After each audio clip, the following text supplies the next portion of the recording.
अनंत जन्माने पुण्याई या भूतकाळावरती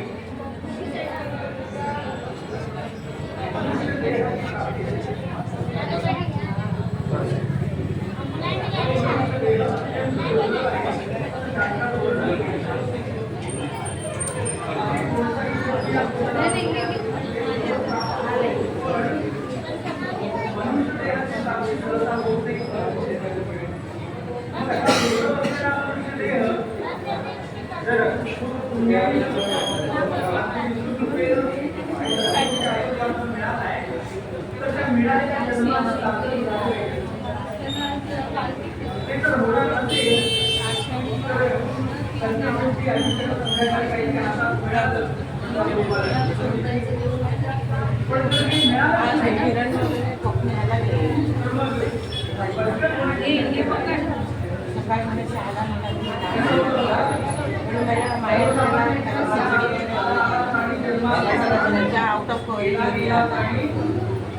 मिळालेलं आयुष्य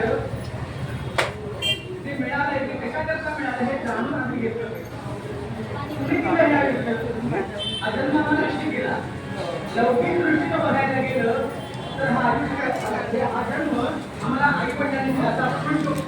आम्ही त्यांच्या उदरी जन्माला येतो पण शास्त्र असं सांगतं आई वडील हे जन्माचं निमित्त कारण आहे पण मूळ गुणाची संकल्पना नाही आम्ही या सृष्टीमध्ये जन्माला यावं असं आधी कुणाला वाटलं ज्याला वाटलं त्याला देव असं म्हणतात त्याला भगवंत असं म्हणतात तो प्रत्येक जीवाचा जन्म होण्या अगोदर काहीतरी संकल्प करतो की या जीवाला जन्माला घालून या जीवाकडून मला अमुक गोष्टीची अपेक्षा आहे त्या अपेक्षेने जन्माला घालतो जरा वेगळं वाटतंय ना ऐकायला पण काळजी करू नका बरोबरच आणून तुम्हाला ते योग्य ठिकाणी ठेवेल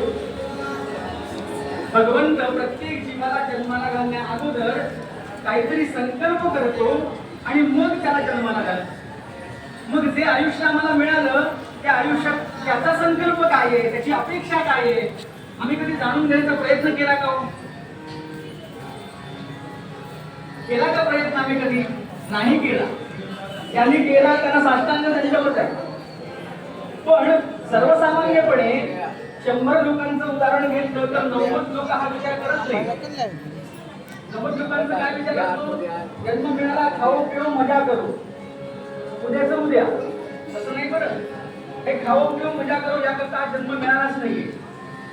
काय संकल्प आहे भगवंताचा आपल्याला जन्म घालण्या अगोदर हा आधी सांगतो मग या अभंगाचा विचार करतो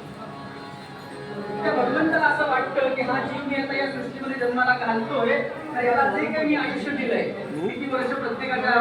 पूर्व प्रारब्धाप्रमाणे असणार आहे पण जे आयुष्य मी याला दिलं या आयुष्यामध्ये यांनी एकदा तरी मला जाणून घेण्याचा प्रयत्न केला एवढीच अपेक्षा ना त्याची त्याला वस्तू पण आपल्याकडून काही नको तो किती श्रीमंत आहे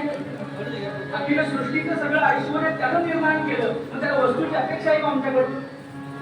आम्ही म्हणतो आम्ही देवाला 5,000 रुपयाचा हार अर्पण केला अरे यात तुझं काय आहे फुलं कुणी निर्माण केली त्याच्यामध्ये गंध कुणी भरला आपलं काही आहे का पण आपलं काही नसताना सुद्धा आम्ही काय म्हणतो आम्ही देवाला अमुक रुपयांची वस्तू अर्पण केली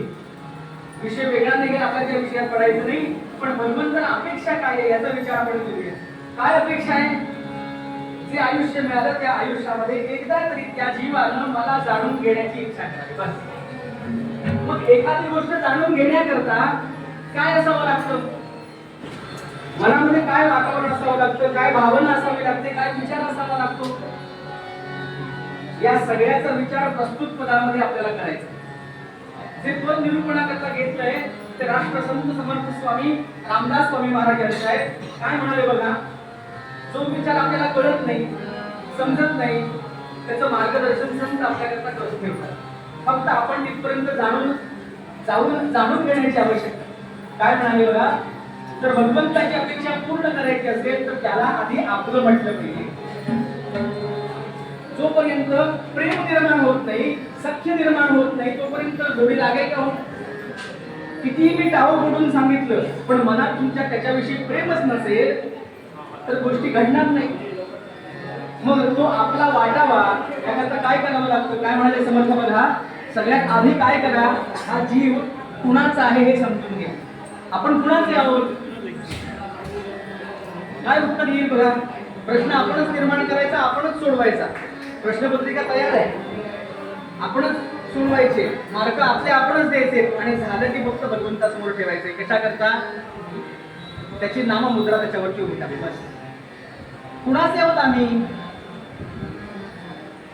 सहज विचार केला तर प्रथम उत्तर येईल आम्ही आमच्या माता पित्यांचे,